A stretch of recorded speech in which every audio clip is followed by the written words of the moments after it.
ওয়ালাইকুম রহমতুল্লাহ। এটা হলো সেজনা গাছ। আমাদের বাংলাদেশে বলা হয় এটাকে সেজনা, আর সৌদি আরবের ভাষায় বলা হয় মোরিঙ্গা। মোরিঙ্গা তো এগুলা আসলে অনেক উপকারী জিনিস। আমাদের প্রত্যেকের বাড়িতে একটা করে মোরিঙ্গা গাছ বা সেজনা গাছ লাগানো উচিত আমি মনে করি। এটা ভর্তা করে খাওয়া যায়, রান্না করে খাওয়া যায়, বিভিন্নভাবে খাওয়া যায়। আর এগুলো হলো আমাদের গেট ফুল গাছ, আমাদের দেশে বলা হয় গেট ফুল, এক একজন এক এক নামে বলে। তো এই দেশে এটার নাম হলো জাহান্নামিয়া। জাহান্নামিয়া থাইল্যান্ডি আছে, বলদি বিভিন্ন দেশীয় বিদেশি জাহান্নামিয়া আছে।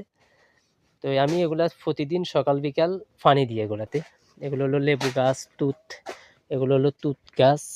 তারপরে এটা হলো আপনার মোরিঙ্গা। হ্যাঁ, এগুলা লেবু গাছ, বিভিন্ন জাতের লেবু আছে। হ্যাঁ, তো এই সব মিলাই এগুলাতে আমি সকাল বিকাল পানি দিতে আসি। এ বিধায় আমার এখানে মাজরাটা দেখা হয়। হুম, তারপরে যাই আমার থেকে ভালোই লাগে। তো মাঝে মধ্যে ভিডিও করার চেষ্টা করি, অনেক সময় ভিডিও ছাড়ি না, এরকম আর কি। এই দেশে আসলে এই একটা জঙ্গল গাছ, এটা একটা জঙ্গল গাছ, মানে মানুষের দেওয়াল টাওয়ালের মধ্যে লাগায়, গেটের মধ্যে লাগায়, যে মানে ছায়ার জন্য একটু।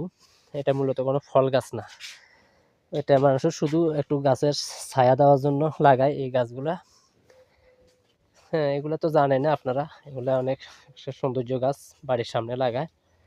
এগুলা জঙ্গল গাছ, এগুলা ওই যে বাড়ির আঙ্গিনার গেটের লগে বা দেওয়ালের সাথে সাথে লাগায়।